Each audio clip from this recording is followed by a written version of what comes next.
दोस्तों स्वागत है आपका हमारे YouTube चैनल में। दोस्तों भारत में ही नहीं पूरी दुनिया में एक आर्टिफिशियल इंटेलिजेंस की बहुत ज़्यादा चर्चा हो रही है। उस पर न्यूज़ आर्टिकल छप रहे हैं कि क्या ये गूगल का रिप्लेसमेंट हो सकता है। तो दोस्तों इस एआई जो कि आर्टिफिशियल इंटेलिजेंस का नाम है चैट जीपीटी, ये पूरी दुनिया में इतना फेमस क्यों हो रहा है। दोस्तों इसने रिसेंटली एक जब ये लॉन्च हुआ, इसका 3.5 वर्जन लॉन्च हुआ नवंबर 2022 में, तो इसने लॉन्च होने के सिर्फ 5 दिन में ही एक ऐसा माइलस्टोन हासिल कर लिया जिसको हासिल करने में फेसबुक को 10 महीने लग गए थे, इंस्टाग्राम को 2.5 महीने, नेटफ्लिक्स को 3.5 साल लग गए थे।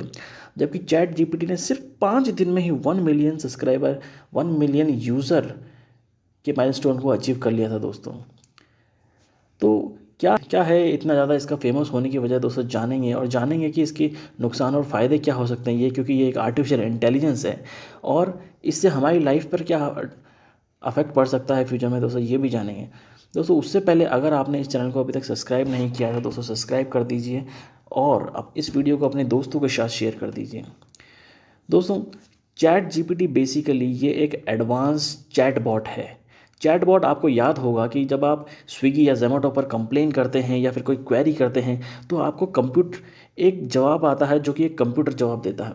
तो जो कंप्यूटर के साथ आप जो चैट करते हैं उसे ही चैट बॉट कहा जाता है। बेसिक उसी तरह एक चैट जीपीटी जो ये आया है, ये भी एक तरह का चैट प्लेटफॉर्म ही है दोस्तों। जैसे कि व्हाट्सअप होता है, आप चैट करते हैं ना, बस आप यहाँ पर क्या कर रहे हैं, एक आर्टिफिशियल इंटेलिजेंस के साथ बात कर रहे हैं। तो इस चैट प्लेटफॉर्म पर आप कुछ भी पूछिए, ये आपको फटाफट आपके सवाल का एक सटीक उत्तर दे देगा और आपको आसान भाषा में ये जवाब दे देगा जैसे सही में आप किसी एक ह्यूमन से चैट कर रहे हो।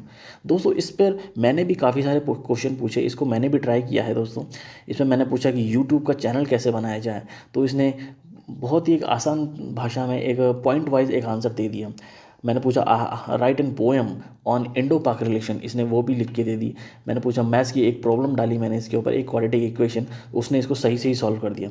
दोस्तों यहाँ तक कि ये कंप्यूटर की कोडिंग होती है, जो सॉफ्टवेयर कंप्यूटर कोडिंग भी करके दे देता है। मैंने एक C++ का पैलेंड्रोम सीरीज़ का एक प्रोग्राम लिखने को बोला जो हम 11वीं 12वीं में पढ़ा करते थे कंप्यूटर साइंस में, तो इसने वो प्रोग्राम एक बहुत ही सही सही तरीके से लिख के दे दिया। तो दोस्तों इसमें एक और ख़ास बात यह है कि आप इसमें कोई भी एक बना बनाया प्रोग्राम भी डालेंगे ना, तो ये आपको उसमें एरर फाइंड करके दे देगा।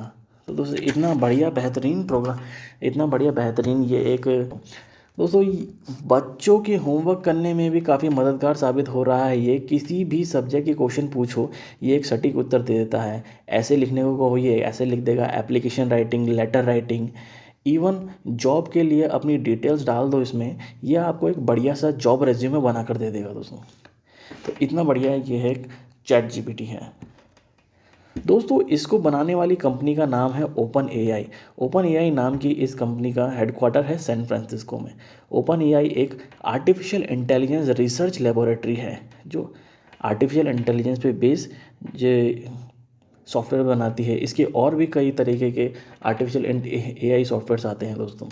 इसकी जो पेरेंट कंपनी है जो ओपन एआई एलपी, उसने एक सब्सिडरी कंपनी बना रखी है जो कि एक नॉन प्रॉफिट कंपनी है जिसका नाम है ओपन एआई आईएनसी। जो ये ओपन एआई आईएनसी है, इसी ने दोस्तों चैट जीपीटी बनाया है।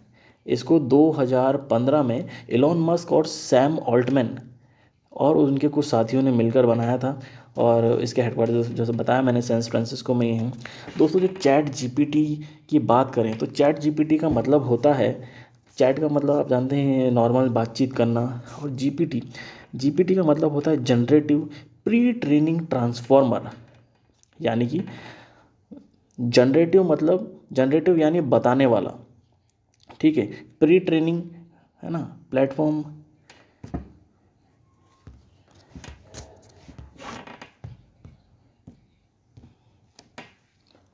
दोस्तों चैट जीपीटी की बात करें तो चैट जीपीटी दोस्त दोस्तों चैट जीपीटी की बात करें तो चैट का मतलब होता है बात करना। जीपीटी का मतलब यानी कि जो कि जनरेटिव प्री ट्रेनिंग ट्रांसफॉर्मर इसकी फुल फॉर्म है। जनरेटिव यानी कि बताने वाला, प्री ट्रेन यानी कि जिसे पहले से ट्रेनिंग दी गई हो, और ट्रांसफॉर्मर यानी कि बदलने वाला, यानी कि पहले से ट्रेंड मशीन जो आपकी बात सुनती है और फिर उसका जवाब जनरेट करती है और उसको मशीनी लैंग्वेज से आपके समझने लायक भाषा में ट्रांसफॉर्म करती है और जवाब देती है।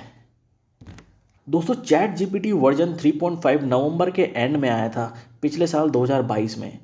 दोस्तों इससे चैट जीपीटी वर्जन 1, 2 और 3 भी आ चुके हैं, क्योंकि ये एक आर्टिफिशियल इंटेलिजेंस टेक्नोलॉजी है। तो ये आपकी कॉन्वर्सेशन से खुद में इम्प्रूवमेंट करती रहती है और खुद सीखती रहती है दोस्तों। और क्या है कि चैट जीपीटी 3.5 अभी एक ट्रायल फेज़ में चल रहा है दोस्तों। इसके अभी फ्री ट्रायल चल रहे हैं, और आप अगर चाहते हैं कि इसको यूज़ करना, तो मैं बता देता हूं कि आप किस तरह से यूज़ कर सकते हैं। देखिए दोस्तों, गूगल पर जाइए और वहां पर टाइप करो चैट जीपीटी। जो आपको पहला लिंक खुलेगा उस पर क्लिक करो। ओपन एआई का एक पहला लिंक होगा, उस पर आप क्लिक करेंगे तो ओपन एआई की वेबसाइट पर आप चले जाएंगे। वहाँ पर देखेंगे लिखा होगा ट्राई चैट जीपीटी। आप उसके ऊपर क्लिक करिए, उसके ऊपर, और फिर साइन अप करने का ऑप्शन आएगा। साइन अप बड़ी आसानी से आप अपनी ईमेल आईडी डालकर साइन अप कर सकते हैं। तो दोस्तों आप किस तरह चैट जीपीटी को यूज़ करेंगे, क्या इससे पूछेंगे, कमेंट सेक्शन में मुझे लिख के ये ज़रूर बताइएगा। दोस्तों ये भी कहा जा रहा है चैट जीपीटी आने वाले समय में गूगल को रिप्लेस कर देगा। ये गूगल के लिए एक खतरे की घंटी है। तो दोस्तों चैट जीपीटी के करंट वर्जन को देखते हुए अभी यह कहना बहुत जल्दबाजी होगी कि ये गूगल को रिप्लेस कर देगा, क्योंकि दोस्तों ये अभी प्री फैड इन्फॉर्मेशन पर ही काम करता है। ये एक लैंग्वेज मॉडल है, इसको इंटरनेट की एक्सेस नहीं है। ये जवाब देने के लिए इसके डेटाबेस का इस्तेमाल करता है, जो कि इंटरनेट से, जो इसके डेटाबेस में इंफॉर्मेशन होगी वो हो सकता है कि इंटरनेट से ली गई हो, लेकिन ये जब आप इससे बात करते हैं, कॉन्वर्सेशन करते हैं, उस समय जवाब देने के लिए सिर्फ अपने डेटाबेस का इस्तेमाल करता है, इंटरनेट को एक्सेस नहीं करता है। ये सिर्फ टेक्स्ट फॉर्म में ही जवाब देता है, और इसमें सिर्फ 2021 तक की ही इंफॉर्मेशन अभी फीड की गई है। इसलिए इसकी क्या ये थोड़ी बहुत लिमिटेशन है, तो इसलिए अभी कह नहीं सकते कि ये गूगल को बीट कर सकता है। हो सकता है कि इसके आने वाले जो वर्जन हैं जीपीटी 9, 10 जब तक ये आएंगे, हो सकता है कि तब तक ये गूगल को बीट कर दें। तो दोस्तों अगर इसके एडवांटेजेस की बात करें तो it can answer in the multiple languages. दोस्तों ये मल्टीपल लैंग्वेजेस को समझता है। मैंने खुद बात करी है, जैसे इंग्लिश में तो बात करते ही हैं, हिंदी को भी समझता है, मराठी समझता है, बांग्ला समझता है, बहुत सी अलग अलग भाषाओं को समझता है, और उन्हीं भाषाओं में जवाब भी दे सकता है। बाकी इसका जवाब देने का प्रोसेस थोड़ा सा दूसरी लैंग्वेजेस हैं इंग्लिश के कंपेयर में स्लो है थोड़ा सा, जैसा मैंने देखा है इसमें। बाकी रिमेंबर द प्रीवियस कन्वर्सेशन, जो भी आप बात करेंगे अपनी पुरानी बातों को ये याद रखता है, सेव करके रखता है, और उन्हीं उन्हीं के अनुसार यह आपसे आगे की कॉन्वर्सेशन में इंटरेक्ट करता है। सेल्फ करेक्शन पॉसिबल है। क्या है कि ये हमेशा 100% सही नहीं होता, कभी कभी गलत आंसर भी दे देता है, क्योंकि अपनी इन्फॉर्मेशन को डेटाबेस से लेता है, तो कभी कभी गलत आंसर दे देता है। लेकिन जब इसको हम बताते हैं कि that it is a wrong answer, तो आगे वो अपने आंसर को फिर से करेक्ट करके आपको दूसरा आंसर देता है दोस्तों। Okay, decline in appropriate request. आप कुछ भी इससे रिक्वेस्ट नहीं कर, मतलब इन अप्रोप्रिएट अगर रिक्वेस्ट करेंगे दोस्तों, ये उससे बिल्कुल डिक्लाइन कर देगा। ये इसमें सेफ्टी क्लोजेस दिए गए हैं। मैंने इसको टेस्ट करने के लिए मैंने भी इससे पूछा कि भाई बॉम्ब बनाने का प्रोसीजर क्या है, तो इसने कम्प्लीटली डिक्लाइन कर दिया उसको। फिर मैंने इससे पूछा कि क्या कौन कौन सी ऐसी सेंसिटिव इन्फॉर्मेशन है जिसे ये डिक्लाइन कर देता है, तो इसने बताया कि कोई सी भी पर्सनल, किसी इंडिविजुअल की पर्सनल इन्फॉर्मेशन को ये नहीं बताता, किसी की फाइनल इन्फॉर्मेशन को, ये फाइनेंशियल इन्फॉर्मेशन को ये नहीं बताता है, किसी कंट्री में जो इलीगल इन्फॉर्मेशन मानी जाती है उसको नहीं बताता है, और ऐसी इन्फॉर्मेशन को नहीं बताता है जो नेशनल सिक्योरिटी के लिए थ्रेट बन सके। मल्टीपल एप्लीकेशन की बात करें तो दोस्तों कहा जा रहा है कि आने वाला युग ही आर्टिफिशियल इंटेलिजेंस का है, तो बहुत से मल्टीपल एप्लीकेशन के देखने को मिलेंगे। अभी तो ये सिर्फ ट्रायल फेज में चल रहा है दोस्तों। बात कर लेते हैं डिसएडवांटेज की। High running cost. बताया जाता है कि मैंने गूगल पर सर्च किया था कि $30 मिलियन पर मंथ की इसकी कॉस्ट आती है रनिंग करने की। तो क्या ये सस्टेनेबल रह पाएगा लंबे समय के लिए? Human biases can come. इसमें एक ट्वीट में बताया गया था कि ये गोरे लोगों को ब्लैक लोगों से ज़्यादा सुपीरियर बताता है, तो इसमें भी देखिए रेसिज्म आ गया है। तो इसलिए ह्यूमन बाइसेस इसके अंदर भी आ सकते हैं। माइट जनरेट फेक इन्फॉर्मेशन बिल्कुल दे सकता है, क्योंकि डेटाबेस में जो इसकी इन्फॉर्मेशन वो इंटरनेट से ली गई है, इंटरनेट पे फेक इन्फॉर्मेशन का भंडार है। ओके, तो फेक इन्फॉर्मेशन भी आपको ये कभी कभी दे सकता है ना, हमेशा करेक्ट नहीं होगा। लिमिटेड इन्फॉर्मेशन आफ्टर 2021 तक की इन्फॉर्मेशन ही अभी तक इसके अंदर फेड की गई है। Human creativity can be challenge. अगर आप इसके ऊपर 100% रिलाई कर जाएंगे तो आपकी क्रिएटिविटी को ये धीरे धीरे ख़त्म कर देगा।